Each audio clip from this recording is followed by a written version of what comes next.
Muy buenas noches. Sean todos ustedes bienvenidos a esta sesión académica del martes 28 de junio del año 2022.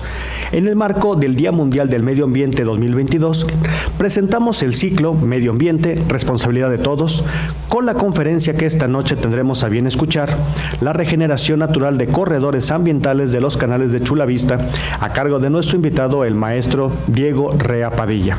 Por lo cual, solicito a continuación a nuestra secretaria, la licenciada Carla Georgina Chávez Pech, que tenga bien llevar la orden del día de esta sesión. Gracias.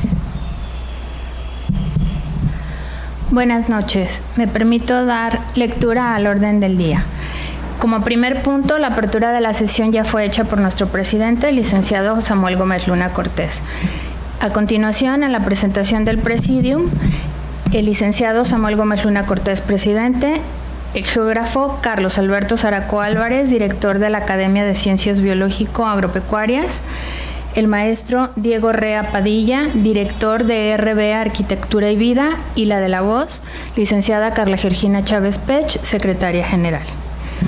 A continuación, cedo el uso de la voz para la presentación del conferencista al geógrafo Carlos Alberto Zaraco Álvarez.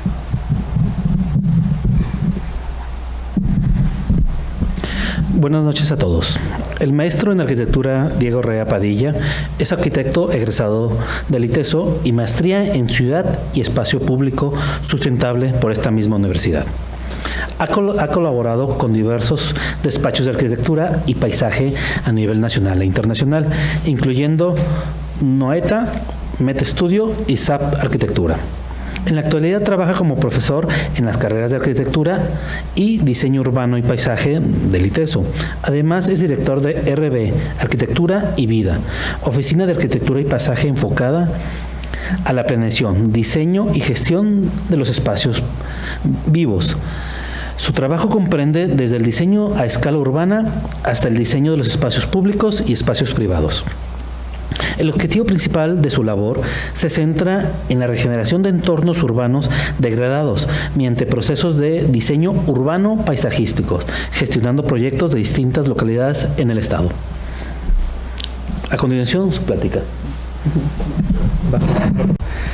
Bueno, este proyecto que se llama Regeneración Natural de los Corredores Ambientales de los Canales de Chulavista es un proyecto que realizamos en el ITESO, en donde a través de los programas de aplicación, proyectos de aplicación profesional, en donde nos enfocamos mucho en cuestiones sociales y medioambientales para solucionar problemas muy específicos y profundos en la ciudad.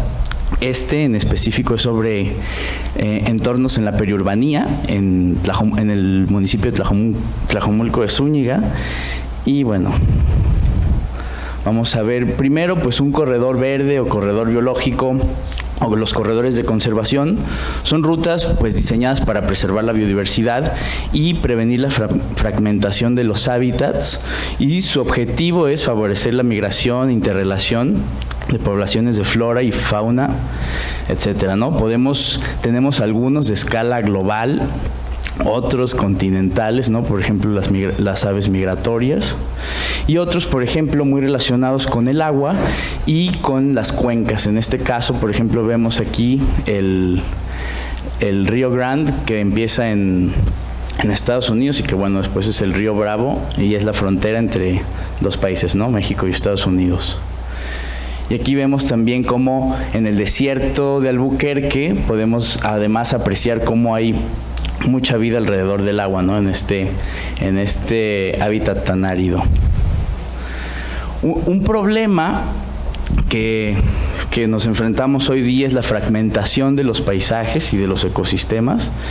Entonces, cuando esto ocurre, se pierde la composición, la estructura y las funciones de los ecosistemas, fragmentándose, desintegrándose, y esto tiene que ver con las actividades antrópicas, ¿no? Principalmente. en donde, bueno, pues vemos aquí en esta imagen por el aprovechamiento de esta selva o de bosque. Aprovechamiento puede ser por recursos de esto mismo o por la tierra se destruye, o por el crecimiento urbano también. En este caso es esta la principal causa del problema que aquí vamos a ver. Y bueno, los corredores ambientales como una estrategia de conexión ecosistémica pueden plantearse, es decir, a través de los ríos, principalmente en las cuencas, estrategias efectivas para conservar, pues bueno, esta comunicación biológica, ¿no? El área metropolitana de Guadalajara y el municipio de Tlajomulco, vamos a ver ahora. En esta animación es una animación del crecimiento y del consumo del territorio rural por el territorio urbano en estos últimos 30 años. Bueno, todavía aquí nos falta una década más, ¿no? Agregarle, ha crecido más. Y bueno, vemos una expansión importante y el consumo de esto que antes eran sobre todo territorios agrícolas. Este proyecto ocurre aquí, este es el municipio de Tlajomulco, y el proyecto que vamos a ver ahora está justo aquí, en esta colita que es una frontera entre el territorio rural y urbano. En la subcuenca corresponde a Toluquilla.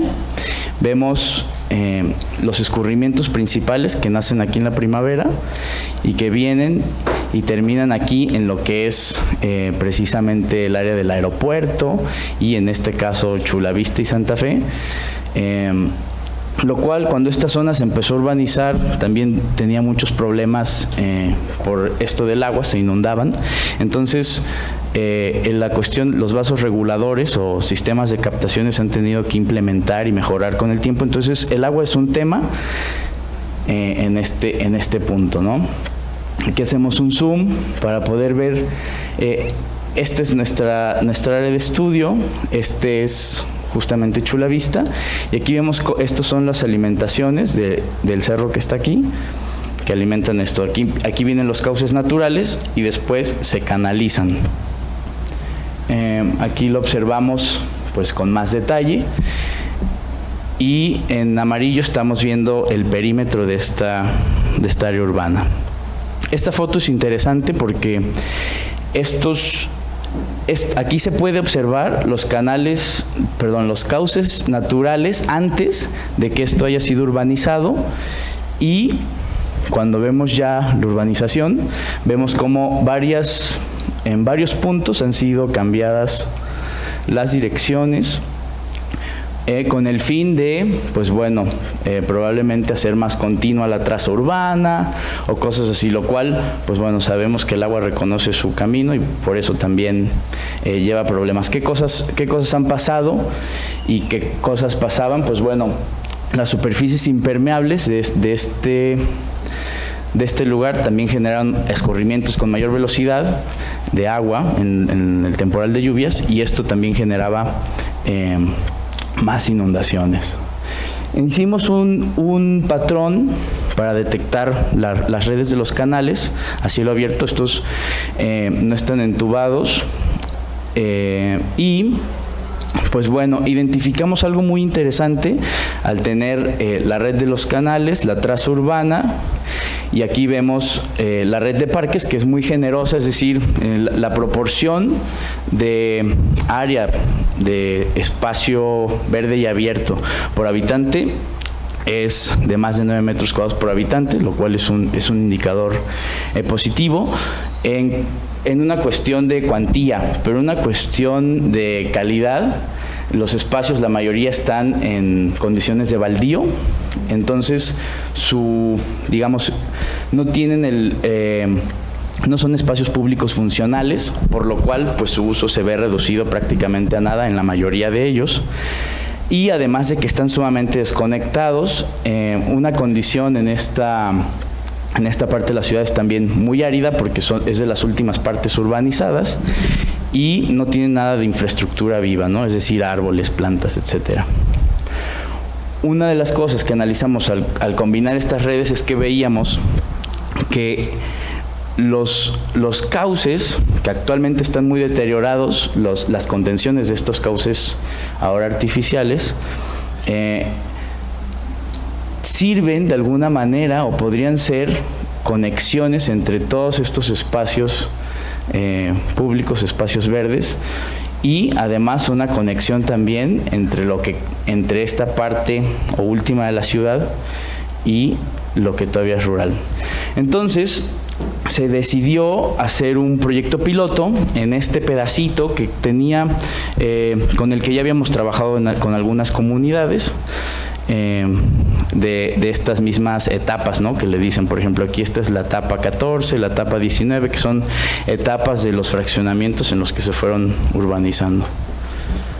Vemos entonces en el área de análisis, nos concentramos en esta parte de aportación de agua, en donde vemos principalmente un área importante de siembra de temporal, la mayoría, sobre todo se siembra maíz. Últimamente, bueno, ha habido una sustitución por agave azul que está creciendo evidentemente por la demanda de tequila. Por otro lado, vemos esta mancha negra que son terrenos silvestres. Esto se da porque son difíciles de aprovechar por la topografía. Esto es una topografía accidentada. En este punto exactamente hay una cascada, y después de estos terrenos silvestres que se ven más negros, llega con una traza perfecta y ortogonal la ciudad o el área urbana, y cambia el paisaje por completo. Vamos a verlo aquí lo vemos con más detalle. Vemos, por ejemplo, esto es una infraestructura rural, una presa que capta agua y sirve para riego de estas parcelas o para los animales. Hoy día también para la recreación. Muchos niños que viven en este lugar vienen acá a nadar. Hay peces y pueden pescar también. Aquí vemos la cascada, que es un lugar de reunión sobre todo de los niños de la secundaria que están acá, y en temporal de lluvias hacen unas pocitas donde también nadan. Bueno, vemos aquí esta área silvestre. Esto es un área de ocupación irregular, y luego ya vemos justo el perímetro de lo urbanizado. Bueno, aquí los identificamos. Esta es una vista de la presa, la cascada, el cauce, el camino, que es este que vemos acá, el borde urbano natural, que es un muro, y este asentamiento ejidal. Cuando lo caracterizamos, vemos, identificamos las áreas de terreno silvestre y qué otras cosas ocurrían, ¿no? Por aquí pasa un oleoducto que viene desde Salamanca. Entonces es importante. Ahí se llegó hasta a hacer huachicol, y es un tema que también se ha intervenido, pero bueno, ese es otro proyecto. Entonces se realizó un plan de acción que tuvo sus primeros inicios en la reforestación, integración del cauce natural con el artificial y la regeneración de infraestructuras vivas en el canal construido. Esto, ¿parte de qué punto? Los canales artificiales tenían mucho asolve, y tenía que ver por la deforestación en gran parte y la erosión que sufrían los suelos. Entonces, ¿qué es lo que pasa? Sin la cobertura vegetal, pues bueno, la lluvia y otros factores se llevan la tierra hasta irlo erosionando, ¿no? El estado actual, aquí lo vemos con más grande, este ya lo vimos, y en el estado urbano vemos un estado muy deteriorado. El paisaje cambia abruptamente, como lo vemos aquí, en gris, y luego, bueno, amarillo porque la foto es en temporada de estiaje. El camino también cambia de pavimento a tierra. Entonces, bueno, primero se identificó la vegetación existente, que era escasa, pero existía, y se propusieron algunos usos que conservaran este estado rural, no urbano, se propuso una reforestación con especies principalmente nativas para evitar en toda esta cañada mayor erosión. Esta es un poco de la paleta vegetal. Y estos son algunos esquemas donde incluyen, pues bueno, unos senderos interpretativos, algunos miradores, dejar algunos espacios igual. Esto ya ocurre, es fomentarlo. Y bueno, este es un esquema de la forestación con no solo arbustiva, ¿no?, que es lo que actualmente hay por la quema anual de estos terrenos, sino el fomento ya para consolidar que aquí es selva baja caducifolia, ¿no?, el ecosistema. Y bueno, para continuarlo en la zona urbana, aquí lo vemos, este es el borde entre lo natural y lo urbano, un cambio drástico. Vemos, es un canal que tiene pues mucha basura. Dentro de las encuestas que se realizaron, por ejemplo, para la mayoría de las personas, y que se repitió mucho, eso era un vacío, ¿no?, era un espacio inútil. También por eso pues vemos la connotación de basurero. Hay especies de plantas que ya están colonizando en las grietas, en espacios, por ejemplo, este es un guayabo. Cada año estas losetas de concreto de contención van cediendo más, es decir, cada día tienen grietas más grandes y en algunos pedazos ya ni siquiera siguen en pie. Vemos aquí más. Esto ya es empezando el temporal de lluvias, por ejemplo. Bueno, ahí se ve mi persona y esta es más o menos la escala.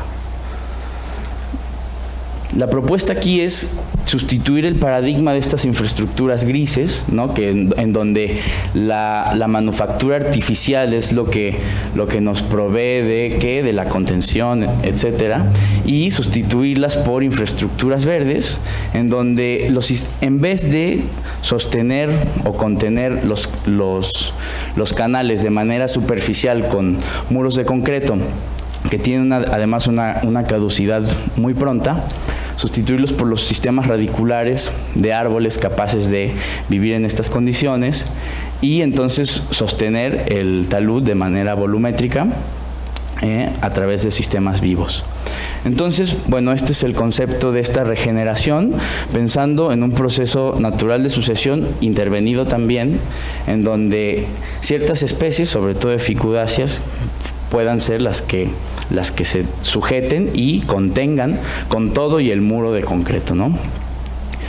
Entonces, este concepto es a partir de los años. Esto es la primera aproximación que realizamos, en donde de este vacío y estado de deterioro, la paulatina siembra y ocupación del espacio y el fomento precisamente de las especies va generando este cambio, ¿no? Esta sustitución de la infraestructura gradual hasta lograr el estado deseado, en donde ya está consolidado el sistema de copas y el sistema de contención, volviendo a ser el cauce natural.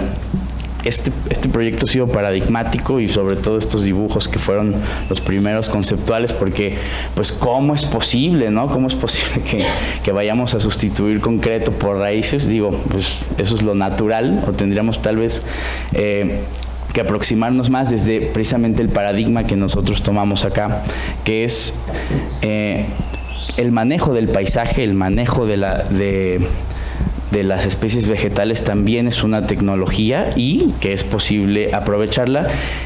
¿Y de dónde surge esto, no? No surge solamente de la imaginación, sino también del análisis y de la observación, que tiene que ver, por ejemplo, con esto, ¿no?, que son tal vez las especies o la familia protagónica en este diseño, y que tiene que ver con los ficus. Vemos aquí el Ficus petiolaris, que es el amate amarillo.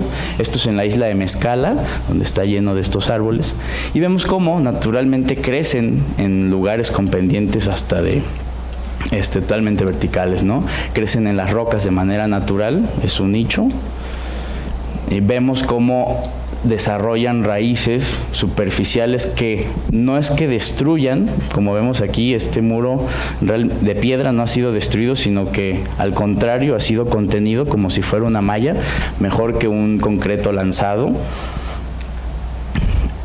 Vemos, por ejemplo, esto es en Tequila, estos no son ficus, vemos un tepehuaj y un Hipomea arborescens que están entrelazados, agarrándose sus raíces entre sí, compitiendo, ayudándose en simbiosis, y es justo en este cachito donde están los dos, donde esta tierra no se ha destruido, ¿no? Digo, está haciéndolo, pero es el único lugar donde subsiste. Y ahora, ¿qué tan resistente es? Bueno, vemos, esto es en Vallarta, donde también trabajamos con conceptos similares, y este es el río Pitillal, un río que el temporal pasado se desbordó, entre también varios ríos en Vallarta, el último huracán fue desastroso, pero lo que ha habido últimamente es mucho asolve, y lo que están haciendo es moviendo con máquinas la tierra y subiendo el nivel de los taludes, destruyendo a la vez las contenciones naturales que ya existían de árboles, dañándolas muchísimo, y esto obviamente lo han tenido que hacer desde que llevamos trabajando acá hace 2 años, ya van pues cada año que lo hacen, ¿no? Y esto obviamente se lo lleva el agua. Ese río lleva muchísima agua, pero por ejemplo vemos aquí que es el Ficus goldmani, una higuera negra, que esto es en ese mismo río, en el río Pitillal, más abajo, casi llegando a la zona turística, donde vemos justamente un sistema de contención que es a partir de gaviones de piedra. Este árbol creció solo, y después vemos esta contención vertical de piedra mamposteada, ¿no? Vemos el desarrollo de estas raíces, cómo sujetan de una manera muy compleja y además muy sustancial este lugar, ¿no? Vemos aquí esta misma especie creciendo al borde de la playa en una roca, lo cual, pues bueno, son especies que justamente están adaptadas para esto, y eso es su chamba. Entonces, pues bueno, sí existe, y esto lo vemos en el río Pitillal replicado, y partimos de un concepto también del paisaje y de la jardinería, en donde no solo contemplando un diseño donde hay nada y llegas, haces una acción y queda terminado, sino que es a partir de un proceso. Y ese proceso, como en la sucesión ecológica, en donde un ecosistema va transformándose conforme uno cede el lugar al otro, igualmente en este diseño, en los canales se piensa de esa manera, ¿no? En donde esta primera etapa consiste en ciertas especies que son las primeras colonizadoras, sí fomentando el crecimiento de algunos ficus, pero en donde sean pequeños. Obviamente necesitan ser árboles muy chicos para que puedan desarrollar bien sus raíces.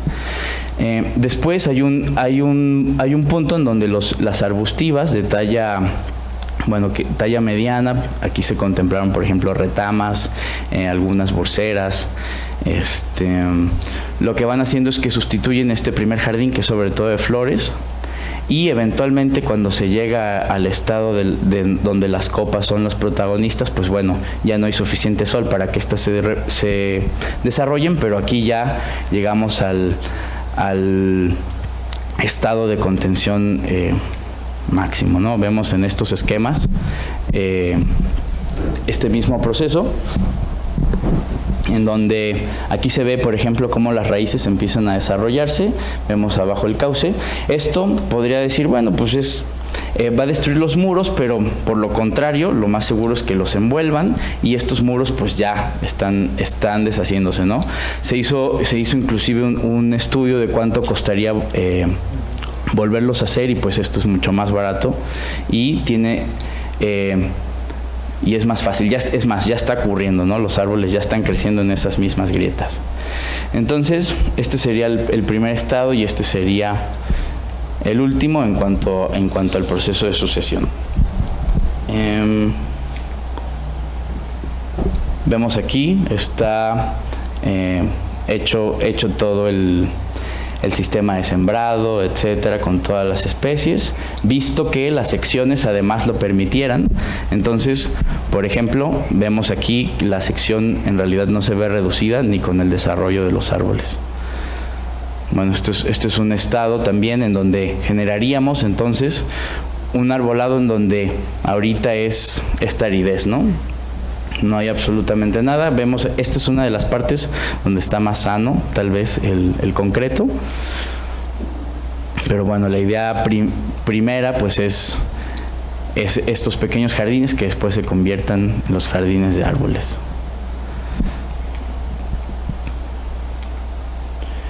Y bueno, ¿por qué atender la naturaleza en el paisaje y diseñar esta ciudad viva? Porque no solo se trata de una belleza que podría ser subjetiva, sino de una función ecosistémica en nuestro entorno y en nuestro hábitat urbano, que tiene que ver con que un canal de concreto, por ejemplo, que es actualmente un vacío urbano desde la percepción social, puede ser todo lo contrario. Además, ¿qué nos aporta o para qué sirve este canal? Para desalojar el agua y para acumular basura también.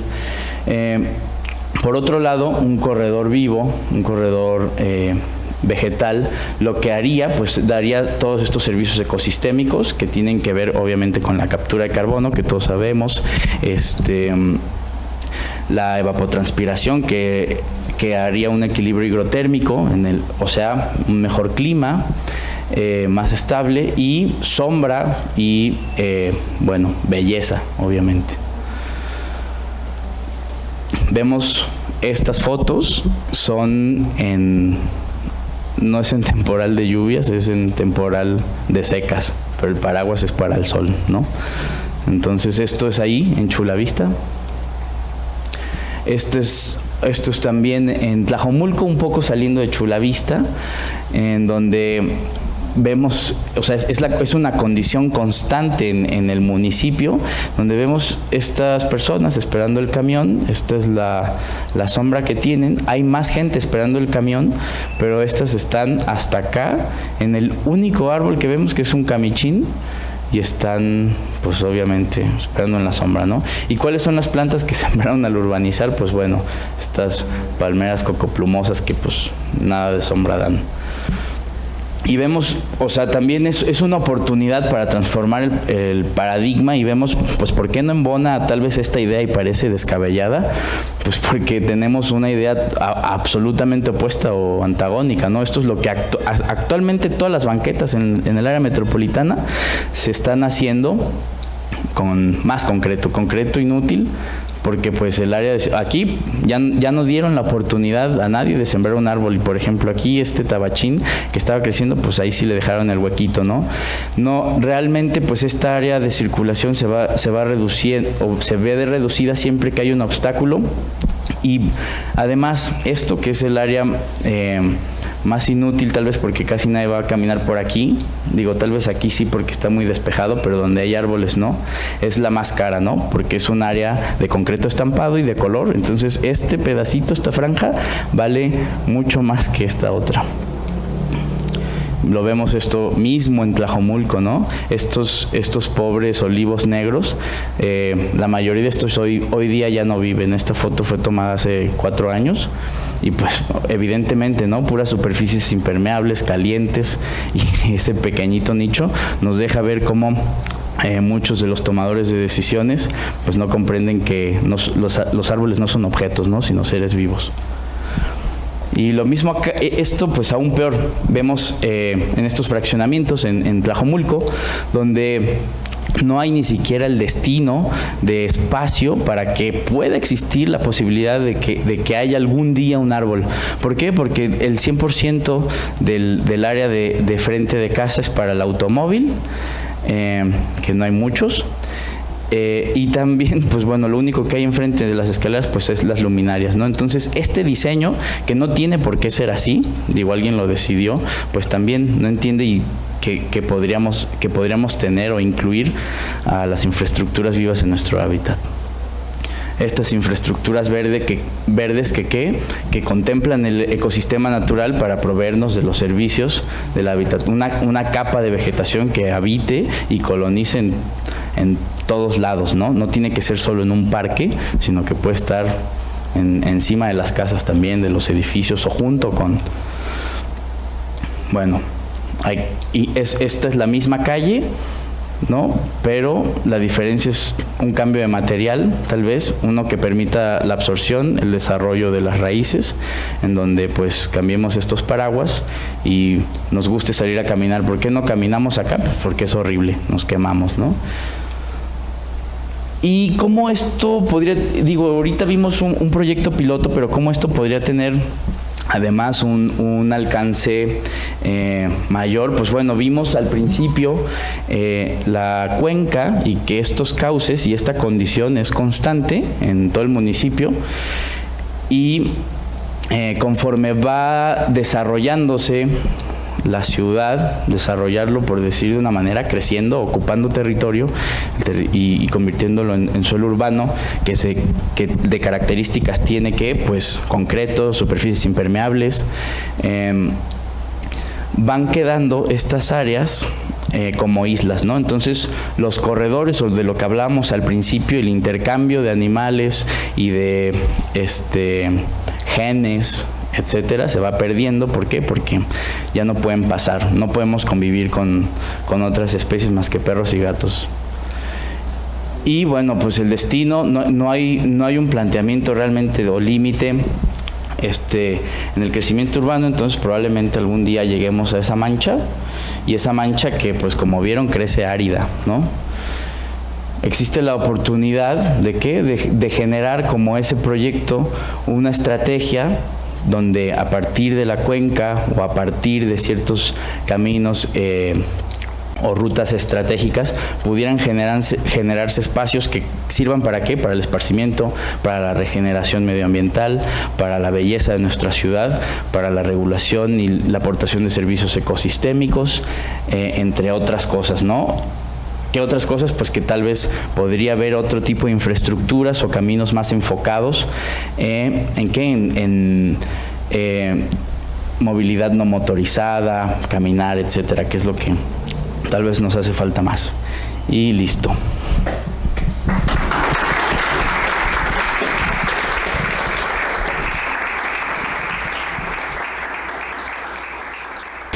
Abrimos el espacio por si existe alguna duda, algún comentario que directamente quieran hacérsela al ponente, por favor.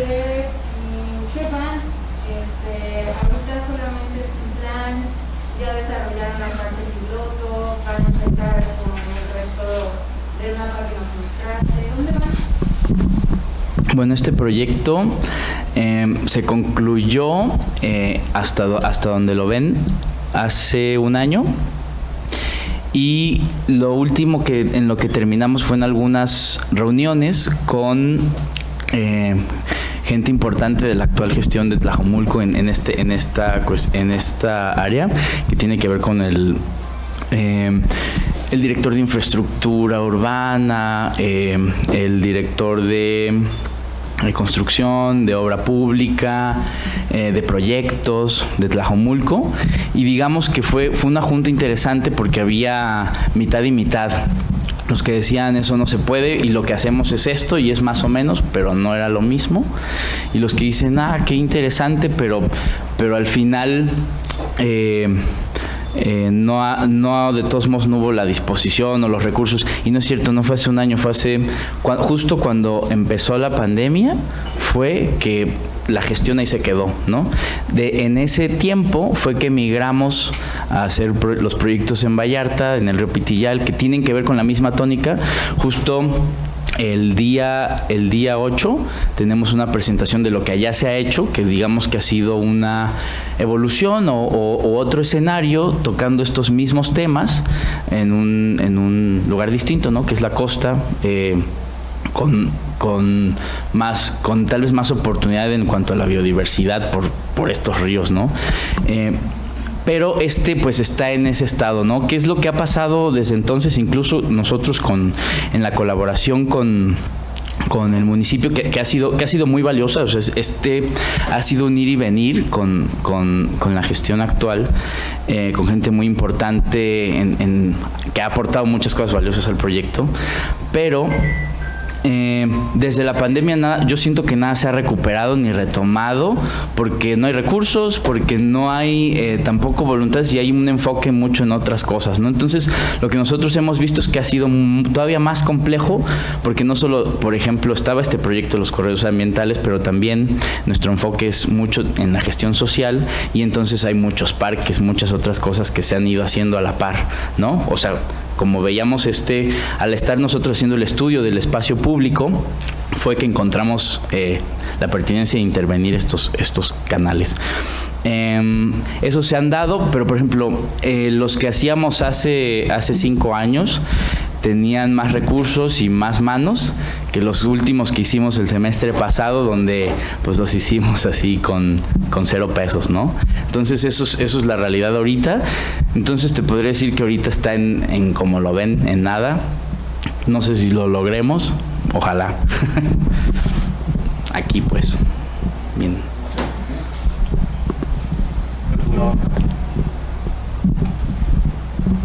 Felicidades por la ponencia, muy interesante. Preguntarle, usted ponía que hay una necesidad, ¿no?, de la parte de la mancha urbana de crecimiento. Y si no hay estos tipos de infraestructura verde, pues el panorama es muy desolador. Entonces, no sé si están haciendo algo aparte de su área, de la parte de la política, es decir, cómo exigirle a los tomadores de decisiones, que tú lo dijiste, que se preparen o que tomen en cuenta estos nuevos paradigmas para que no nos pase, o ya nos está pasando, una cierta un crecimiento desorganizado que tenemos, o tendencioso a generar nada más venta de fotos o de casas que dicen que el área verde es el estacionamiento, ¿no? Y realmente no cumple con la función de tener una mancha urbana con funciones ecológicas. Sí, justo sobre eso creo que sí hay algo importante que ocurrió, que es ahora tuvimos o tenemos hace pocos meses que se publicó la primera NOM respecto a las áreas verdes y espacio público, que no existía. Entonces esta norma oficial mexicana por fin define términos, define también condiciones para poder decidir o decir que si es un espacio público verde, que es un espacio de área verde y abierto, ¿no?, con ciertas condiciones observables que no puedan ser, por ejemplo, que destinas un terreno baldío y que ya eso se da por entregado o por terminado, y que sigue teniendo estas condiciones de aridez, que no se fomenten esas cosas. Entonces, tal vez desde ahí es un primer paso. Creo que nos hace falta mucho, porque sabemos que hay una dilución desde las leyes hasta los instrumentos de aplicación.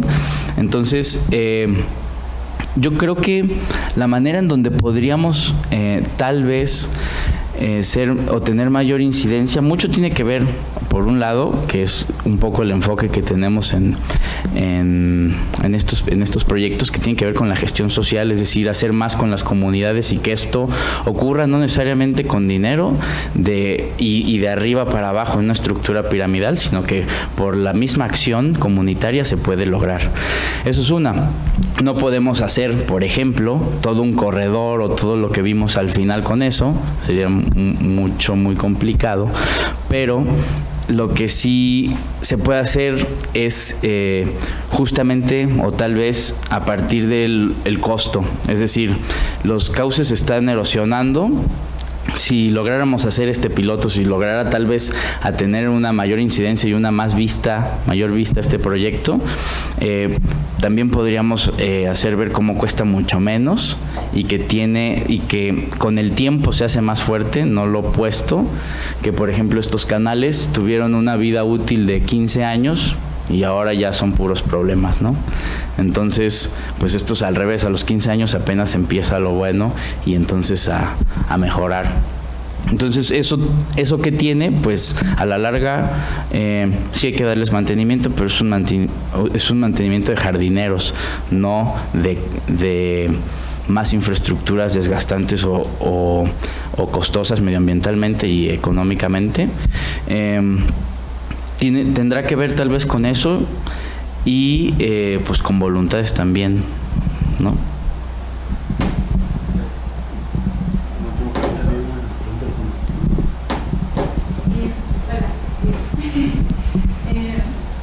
Mi pregunta es un poco encaminada a la anterior, más bien como una reflexión de cómo se podría replicar el modelo en las próximas obras, teniendo en cuenta el crecimiento exponencial de la ciudad y pues que no se puede estar construyendo o generando fraccionamientos o colonias o lo que sea y estar proponiendo detrás de ese crecimiento mejoras, sino más bien proponer desde el inicio del proyecto la inclusión de este diseño con vegetación y demás, o sea, cómo se podría gestionar junto con obras públicas y todos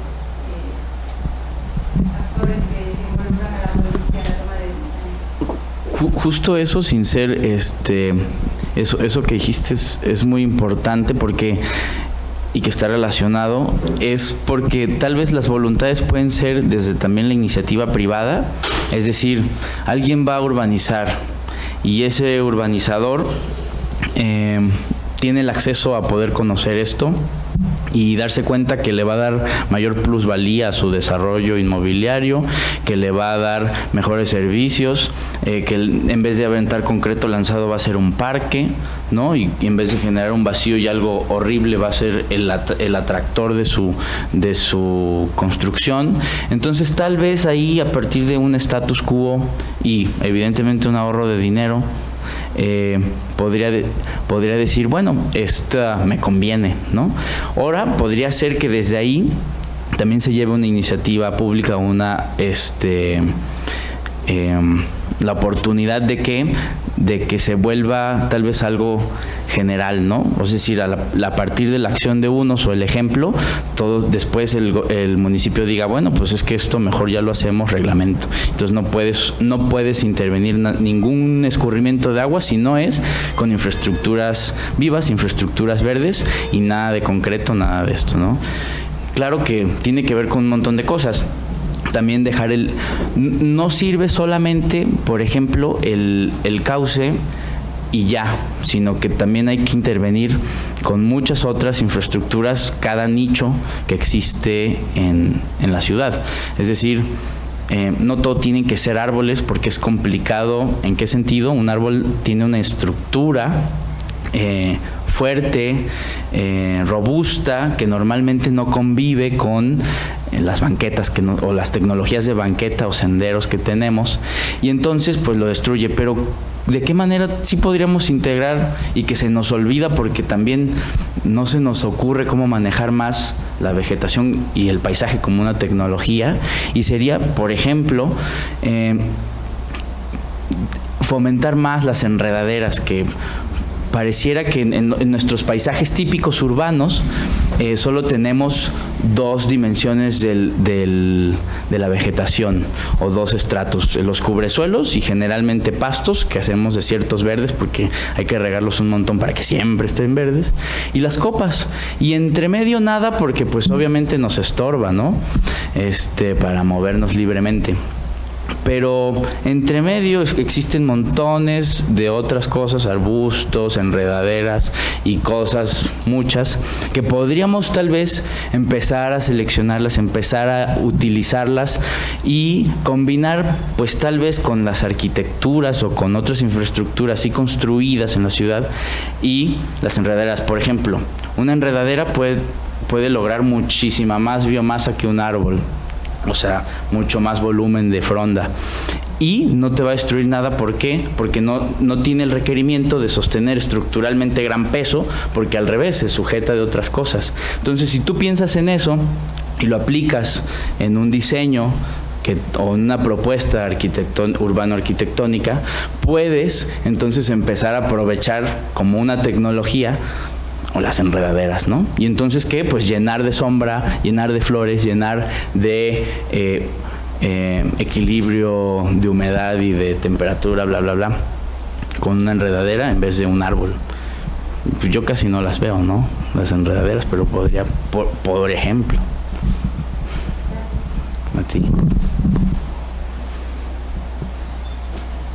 Escuché que tenían falta de mano de obra a veces. No sé si se pudiera comentar eso con las facultades de agronomía, la manera de servicios hasta en las prepas, la manera de servicios sociales participar en programas de tipo, generar esa mano de obra que a veces hace falta. Esa es una.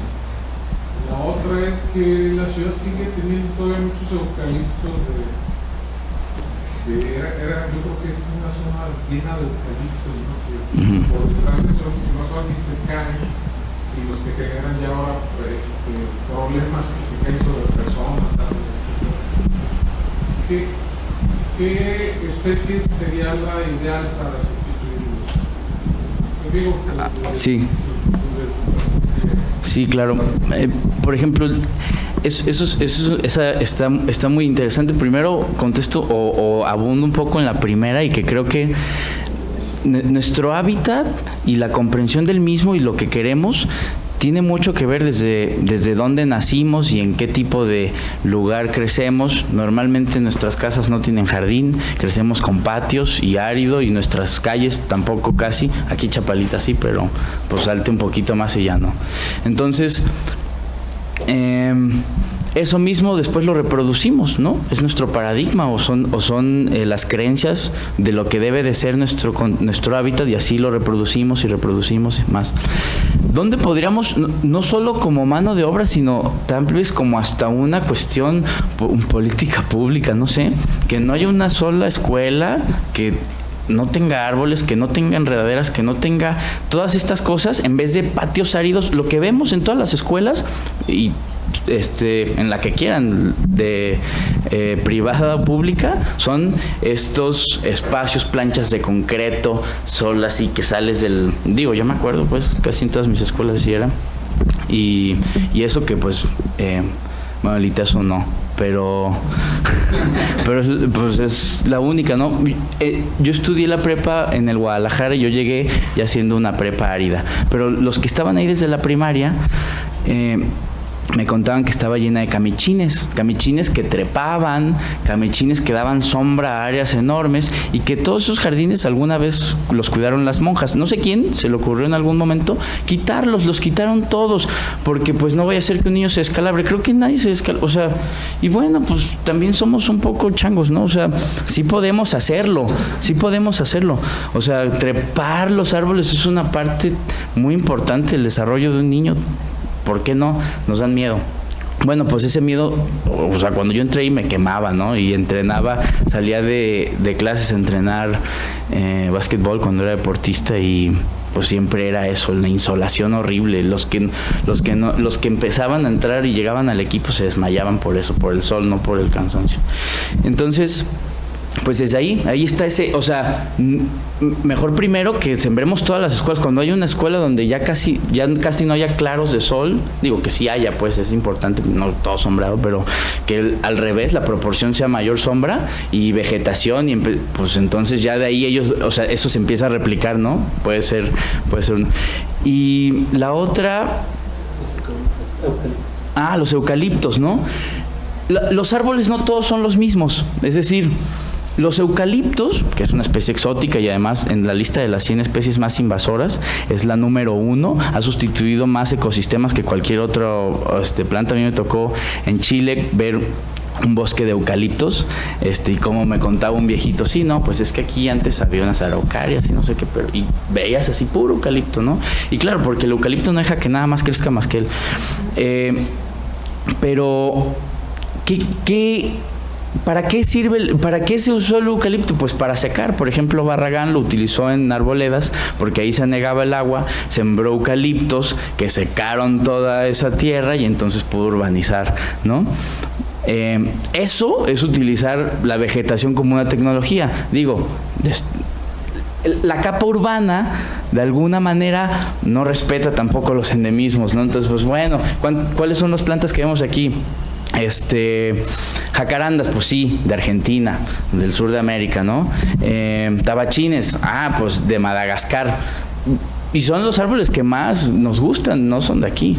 Y casi toda la vegetación, la mayoría, Ficus benjamina. Tenemos las especies de ficus más hermosas del planeta.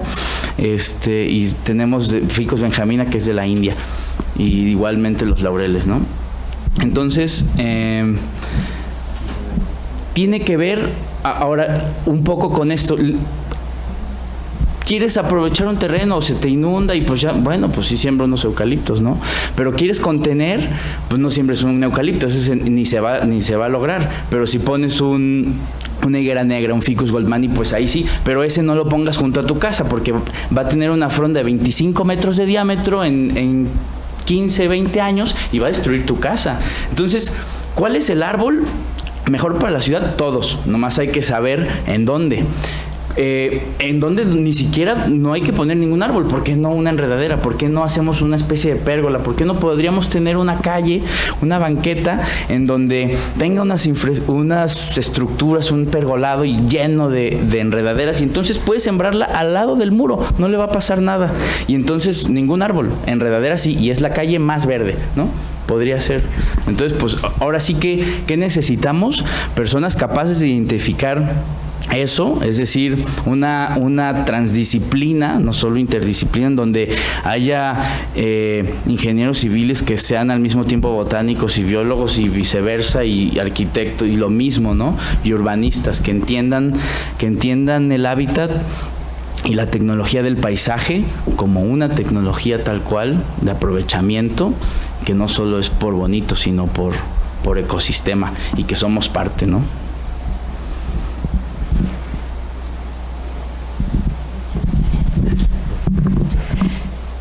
Agradecemos la participación del maestro Diego Rea Padilla, muchísimas gracias, muy interesante.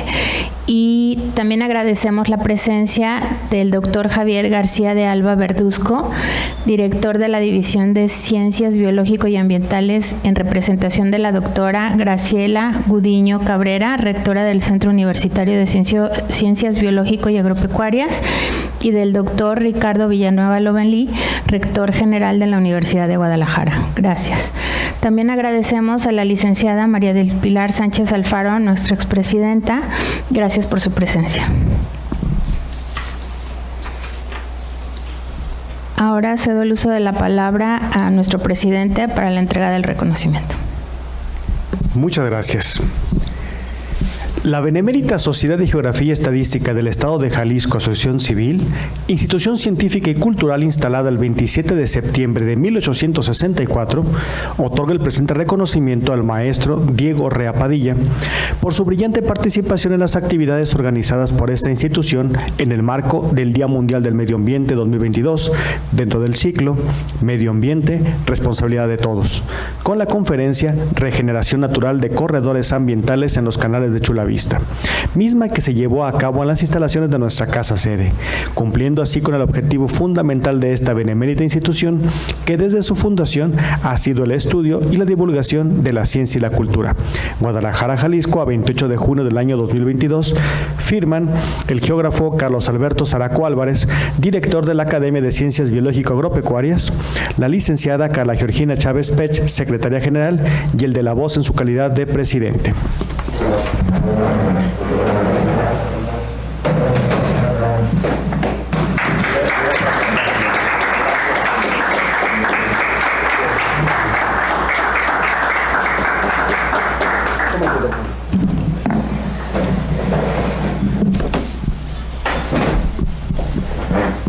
Ahora cedo el uso de la voz al maestro Zaraco para el cierre del ciclo, por favor.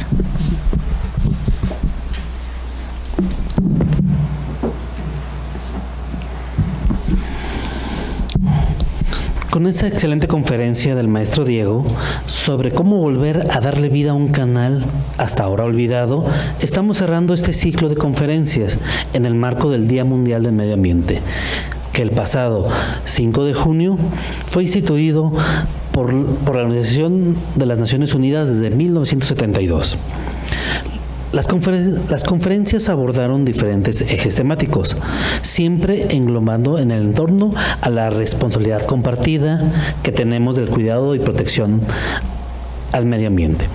En dichas conferencias se trataron tópicos como la industria, obra pública, áreas naturales protegidas, desarrollo local, entre otros, y también diferentes puntos de vista interdisciplinarios, destacando ingeniería civil, agronomía, biología y arquitectura. Debido a que esta sociedad, en su esencia geográfica, resaltaré algunos puntos de vista desde el enfoque territorial. Comenzamos a escala internacional. Conocimos cómo son los programas sustentables en la industria electrónica, desde el punto de vista de la persona encargada de llevar a cabo algunos, ya que la ingeniera Patricia Martínez es la responsable de una de las más grandes industrias a nivel mundial. Continuamos con implicaciones nacionales y regionales. Hablamos de la elaboración de todo un sistema de protección de ecosistemas terrestres por medio de la formulación de corredores de áreas naturales protegidas en la cuenca del lago de Chapala. Conferencia impartida por uno de los actores claves en ese tortuoso, como él mismo nos explicó, proceso de creación de áreas naturales protegidas para la cuenca del lago de Chapala, el maestro Gabriel Vázquez. Ahora bien, en el ámbito regional, en específico, en la zona conurbada de Guadalajara, tuvimos una excelente charla con el ingeniero Salvador Hernández, personaje clave para entender cómo es que la infraestructura que ha cuidado nuestro entorno, porque al cuidar el entorno hay que inyectarle recursos, y sobre todo en uno tan vital como es el agua. En el ámbito local tenemos el rescate de los canales de Tlajomulco, Chulavista en específico, en un proyecto que no solo se limita al ámbito medioambiental, sino que toma muy en cuenta el desarrollo de los habitantes que circundan al proyecto. Conferencia impartida por el maestro Diego Rea.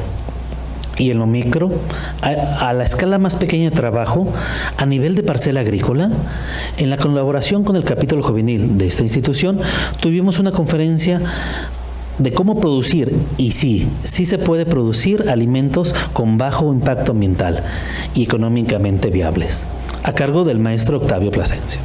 Espero que este ciclo de conferencias haya sido de su agrado.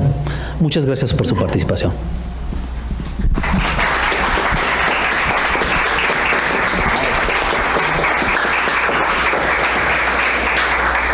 Gracias. Me permito dar ahora los siguientes avisos. Jueves 30 de junio a las 20 horas, el capítulo juvenil presenta la conferencia Los avances jurídicos en torno a la población LGBT, a cargo de nuestro invitado, maestro José Benjamín González Mauricio. Martes 5 de julio a las 20 horas, presentamos la conferencia Un espacio en Guadalajara lleno de historia, a cargo de nuestro invitado, licenciado José Antonio Rosales Cortés. Y por último, jueves 28 de julio, inicia el curso Acercamiento a la literatura jalisciense del siglo XIX, impartido por la maestra Sara Velasco Gutiérrez, la licenciada María del Pilar Sánchez Alfaro y la doctora Angélica Peregrina Vázquez. Informes e inscripciones en recepción con nuestra coordinadora administrativa Rosy Guerra. Los invitamos ahora a participar en nuestro convivio y cedo por último el uso de la voz a nuestro presidente para la clausura de la sesión. Muchas gracias. Creo que este ciclo no solamente contribuye con lo que nuestra institución ha venido desarrollando desde 1833 a nivel nacional y 1864 en lo local. Después de haber escuchado todo este ciclo, agradezco muy profundamente al geógrafo Carlos Araco por haber hecho posible este evento y sobre todo agradecerles a ustedes, ya que seguimos manteniendo el espíritu de don Valentín Gómez Farías. Ahora, si me lo permiten, siendo las 21 horas del día 28 de junio, clausuramos los trabajos de esta sesión académica. Muchas gracias, muy buenas noches.